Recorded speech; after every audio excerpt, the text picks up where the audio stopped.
अस्सलाम वालेकुम ख़वातीनो हज़रात, कैसे हैं आप? ठीक हैं? आप भी ठीक हैं?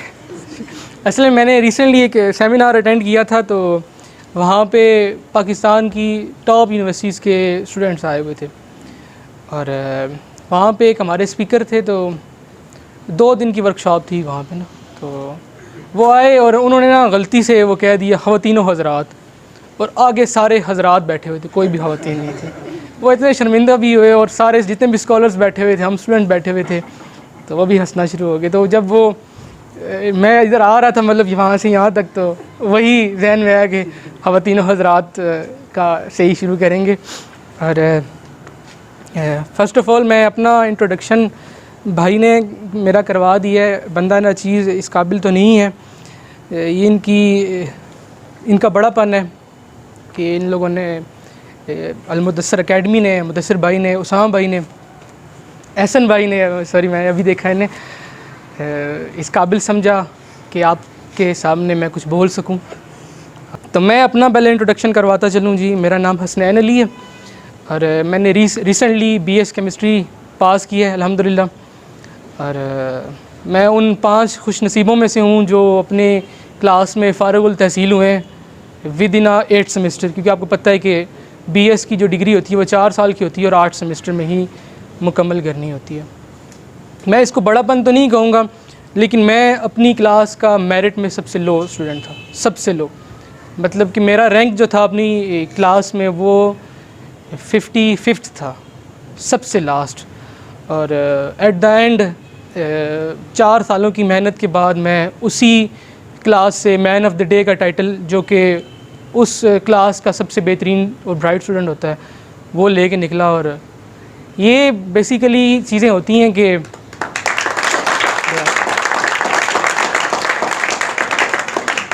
ये सब चीज़ें आपको बताने का मकसद क्या है।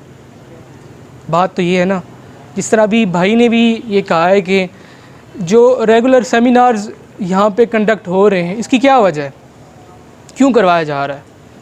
इसके कुछ रीज़न्स हैं, कुछ मकासद हैं।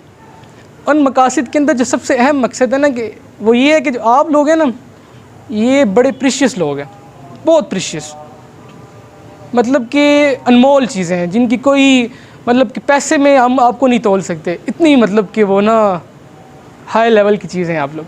क्योंकि कल आप, क्योंकि ना हमारा मुस्तकबिल हैं आप लोग, हम और आप इस मुल्क का मुस्तकबिल हैं। हमारे मुल्क की जितनी भी ज़िम्मेदारियाँ हैं, इंशाअल्लाह एक दिन हमारे कंधों पे आनी है, ठीक है। तो इन चीज़ों को क्योंकि मैं लास्ट टाइम जब मैं भाई के पास आया था, आई थिंक सो 2 वीक्स पहले, मेरा नज़रिया ये था कि जो कि गलत था, मैं इस चीज़ को समझता हूँ, भाई के बड़ा मशकूर हूँ कि उन्होंने मेरा दुरुस्त करवाया ये चीज़। मैं ये समझता था कि पाकिस्तान को मेरी ज़रूरत है, हमारी ज़रूरत है पाकिस्तान को, मेरे मुल्क को, लेकिन ऐसा नहीं है। इस मुल्क को काबिल लोगों की ना ज़रूरत है, ठीक है। आपने काबिलियत लानी है, और ये जो सेमिनार्स हैं ये उनका एक ज़रिया है कि आप बच्चों पे मेहनत की जाए, आप लोगों पे मेहनत की जाए, ताकि आप लोग इस माशरे का एक तो सबसे बेहतरीन और अच्छा जुज़ और पार्ट बने। और क्योंकि कल को इंशाअल्लाह अल्लाह ताला की ज़ात ने आपको इमामत जब सौंपनी है ना, क्योंकि हम जो कौम हैं, जिस नबी की उम्मत हैं, हम लोग यहाँ पे इस दुनिया में दूसरी कौमों की इमामत के लिए आए हैं, ठीक है। इकबाल फरमाते हैं ना कि सबक पढ़ फिर सदाकत का, अदालत का, शुजाअत का, लिया जाएगा काम तुझसे दुनिया की अमामत का। वो अमामत क्या है? वो अमामत यही है, कल आप में से ही इंशाअल्लाह कोई लीडर पैदा होगा, कोई किसी अच्छी पोस्ट पे जाएगा। क्योंकि आपको पता है कि हम जिस मुल्क में रह रहे हैं, बहुत से मसाइल दरपेश हैं ऐसे, और करप्शन उसका एक मेन सबसे बड़ा मसला मैं समझता हूँ कि है। जब इंशाअल्लाह आप लोग पढ़ के डिग्री प्लस स्किल, ठीक है, डिग्री और स्किल ना आपस में दोनों साथ साथ हैं, ये जुदा जुदा चीज़ें नहीं हैं। डिग्री क्या है? किसी चीज़ का इल्म रखना और उसका आपको एक सनद अता कर दी जाए जी, ठीक है। और स्किल क्या है जी? स्किल भी किसी चीज़ का इल्म रखना है, ठीक है, हाँ उसके अंदर वो आपको डिग्री मिले ना मिले, ठीक है। लेकिन बहुत से ऐसी चीज़ें हैं, बहुत से ऐसे इदारे हैं जो कि डिग्री को रिक्वायर्ड करते हैं। मिसाल के तौर पे मैं बताता हूँ आपको, मैंने जिस तरह BS केमिस्ट्री की मेरे पास डिग्री है, अगर मेरे पास सिर्फ डिग्री है और मेरे पास केमिस्ट्री की स्किल नहीं है, क्या मुझे जॉब कोई देगा जी? कोई नहीं देगा। क्यों दे भाई? मुझे किसी कॉलेज में आप वो कोई प्रोफेसर नहीं रखेगा, कोई टीचर नहीं रखेगा। अगर मेरे पास सिर्फ स्किल है और मेरे पास डिग्री नहीं है तो कोई मुझे रखेगा? नहीं रखेगा। हमने इन दोनों चीज़ों को ना साथ साथ लेके चलना है, ये एक दूसरे के बिल्कुल पैरेलल है। जब आप इन दोनों को साथ साथ लेके चलेंगे ना, आप एक मुकम्मल पैकेज बन जाएंगे, ऐसा पैकेज जो कि हर जगह यूटिलाइज़ हो सकता है, हर जगह, ठीक है जी। तो ये कुछ बातें थी जो कि आप लोगों से शेयर करनी थी। उसके बाद जो मेरा टॉपिक है आज का वो है मकसद हयात। ज़िंदगी गुजारने का मकसद क्या है हमारी, हम इस दुनिया में क्यों आए हैं? खाली खाना पीना सोना शादी करना और बच्चे पैदा करना, जो रेगुलर काम है ये करना, या कुछ और मकसद भी है? अगर यही था तो जानवर काफ़ी हैं इस चीज़ के लिए, सारी चीज़ें वो करते हैं। इबादत के ऊपर आ जाए, अगर खाली इबादत करवाना ही मकसूद होता तो जब अल्लाह ने इंसान की तख्लीक की तो फरिश्तों ने सबसे पहले यही चीज़ तो कही थी कि अगर आपको इबादत का है तो इबादत के लिए फरिश्ते थोड़े हैं। तो अल्लाह ने क्या कहा? नहीं, मैं अपना एक खलीफा यानी कि नाइब बनाना चाहता हूँ, ठीक है जी। तो आप लोग और हम लोग ना अल्लाह ताला के खलीफा और नाइब हैं। खलीफा और नाइब कौन होता है जी? को बता सकता है आप में से कोई? एनीवन? जो अल्लाह के ज़्यादा करीब हो। सही है। कोई और बता सकता है इस चीज़ की? खड़े होके बताइए। बादशाह, ये भी ठीक है। आप में से जवान? असिस्टेंट, हाँ ये भी दुरुस्त है, बिल्कुल दुरुस्त है। हम सब ना ये तीनों चीज़ें जो आपने कही है ना, ये भी हम हैं। अल्लाह ने हमें कुछ मकसद के लिए ना इस दुनिया में बनाया है, भेजा गया है हमें। बगैर किसी मकसद के हम लोग इस दुनिया में नहीं आए।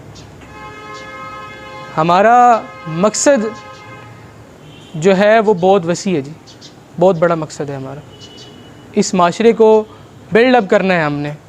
मैंने बहुत से ना लाइक स्टूडेंट्स को, हार्ड वर्किंग स्टूडेंट्स को ना टूटते हुए देखा है। मेरा कम से कम 16-17 साल हो गए मुझे स्कूल, कॉलेज और फिर यूनिवर्सिटी का सफ़र करते हुए। इस दौरान मैंने बहुत बच्चों को टूटते देखा है जी, बहुत से काबिल हार्ड वर्किंग स्टूडेंट्स को देखा है, क्योंकि उनके अंदर एक चीज़ की कमी थी और वो चीज़ थी कोई सॉलिड नज़रियात का होना, बिहाइंड किसी बड़े एम का ना होना, मतलब नज़रियात का ना होना और किसी बड़े एम का ना होना। क्योंकि इंसान कहीं ना कहीं आगे ना थक जाता है सिर्फ मेहनत मेहनत मेहनत करके। जब इंसान जब कोई एम ही नहीं बनाएगा, इंसान को अपनी वैल्यू नहीं पता होगी कि वो अल्लाह का नाइब है, अल्लाह का खलीफा इस दुनिया में है, अपना कोई बड़ा एम सेट नहीं करेगा, वो कब तक मेहनत कर सकता है? मैं अपना बताऊं आपको, एक बार 7th सेमेस्टर की बात है, करीबन 1 साल होने वाला है। तो मेरा 7th सेमेस्टर सबसे मुश्किल गुजरा है, बहुत मुश्किल था हमारा 7th सेमेस्टर। शायद उसकी वजह ये कि कोर्सेज़ बहुत ज़्यादा थे हमारे। तो उसमें से एक कोर्स था हमारा इनऑर्गेनिक पॉलीमर्स का। तो और हमारा मसला ये होता है कि डेट शीट हमारा कॉलेज नहीं बनाता, वो यूनिवर्सिटी खुद बना के भेजती है। तो उन्होंने क्या किया कि जो आखिरी 3 पेपर थे ना वो कंसेक्टिव रख दिए, मतलब एक पेपर शाम को, दूसरा सुबह है और तीसरा फिर शाम को है, इस तरह पेपर थे। तो 2 पेपर मैंने दिए जो मुझे मेरी ग्रिप उनमें अच्छी थी। लास्ट पेपर जो था ना वो इनऑर्गेनिक पॉलीमर्स का था, जो मैं जिसमें वीक था थोड़ा बहुत। मैंने कहा अब जाहिर सी बात है, मसला होता है इंसान को। हुआ ये कि मैंने कहा कि नहीं, मैं मेहनत करूँगा और अच्छे तरीके से पास करूँगा इसे। अभी था कि सिर्फ पास करना है उसे, मुझे पता था कि इतना ज़्यादा मैं उसमें नंबर तो नहीं ले सकता।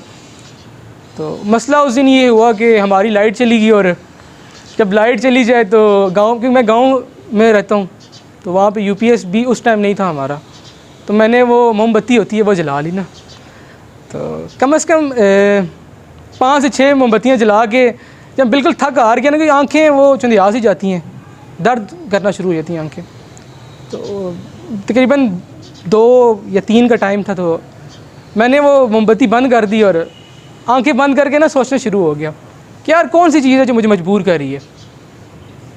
मैं आराम से सोच सकता हूँ अभी, ठीक है, ज़्यादा वो फेल हो जाऊँगा, नेक्स्ट सेमेस्टर लगा लूँगा, क्या है, क्यों मैं इतना ख़ुद को अजियत दे रहा हूँ, हालांकि मेरे साथ वाले तो सारे सो रहे हैं इस टाइम। तो मैंने उस दिन वो सॉलिड नज़रिया और एक एम को लेके ना मैं सारी रात जागता रहा। मैंने पढ़ना शुरू कर दिया और पेपर सुबह दे आया। ठीक 2 महीने बाद हमारा रिज़ल्ट आया। हम सिर्फ 5, जिसमें 3 बॉयज़ और 2 गर्ल्स थी, उस सब्जेक्ट को हमने पास किया, उस इनऑर्गेनिक पॉलीमर को ना हमने पास किया। बकाया सारे के सारे क्लास उस सब्जेक्ट में उड़ गए। और 7वें सेमेस्टर में उड़ने से मुराद ये है, या फेल होने से मुराद ये है कि आपकी डिग्री का 1 साल एक्स्ट्रा लगेगा, बढ़ गया। मिसाल मतलब बताने का मकसद ये है कि कोई ना कोई अगर आपके पास सॉलिड नज़रिया नहीं है ना, तो फिर बहुत मुश्किल होगी, आप फिर बहुत सफ़र करेंगे आप। इवन कि बहुत काबिल लोग टूट जाते हैं, वो मेहनत आगे करना बस कर देते हैं, उनकी हिम्मत जवाब दे जाती है। क्यों? क्योंकि उनके बिहाइंड कोई एम नहीं होता, एमलेस ज़िंदगी गुजार रहे होते हैं वो। तो आपकी जो ज़िंदगी का मकसद है वो कुछ एम्स के ऊपर होना चाहिए, ठीक है। आप कुछ गोल सेट करें अभी, क्योंकि आप जिस एज में हैं ये तो बिल्कुल इब्तिदाई ज़िंदगी है ना आपकी। अभी तो आप भाई वाली बात कि अभी तो आप सिंगल डबल खेल रहे हैं, वो तो उस दिन तो छक्के मारे थे इन्होंने, लेकिन अभी तो आपकी सिंगल डबल खेलने की उम्र है, ठीक है। मतलब मिसाल है ना कि आप लोग तो अभी बिल्कुल स्टार्ट में हैं। और दूसरा, हमारा जो तालीमी निज़ाम है थोड़ा सा बुरा, बिल्कुल ही बुरा नहीं है, थोड़ा सा है। मैं इसे थोड़ा सा क्रिटिसाइज़ करूँगा, क्योंकि मेरे भांजे इटली में रहते हैं, 2 भांजे हैं मेरे माशाल्लाह से। तो जो बड़ा भांजा है मेरा जी, वो 8th क्लास में, और छोटा भांजा 5th स्टैंडर्ड में अभी। वो उन्होंने अभी तक एक बार भी पेपर नहीं दी है, एक बार। अभी वो रिसेंटली आए हुए थे, क्योंकि वहाँ पे गर्मियों की छुट्टियाँ कुछ ज़्यादा देर रही उन्हें, तो 3 महीने के लिए वो पाकिस्तान आए हुए थे। अभी रिसेंटली गए हैं, 1 महीना हुआ गया हुआ। तो मैंने उनसे पूछा कि भाई कितनी बार आप पेपर दे चुके हो, तो उन्होंने कहा जी एक बार भी हम एग्ज़ामिनेशन हॉल में नहीं बैठे, वो एक बार भी नहीं बैठे।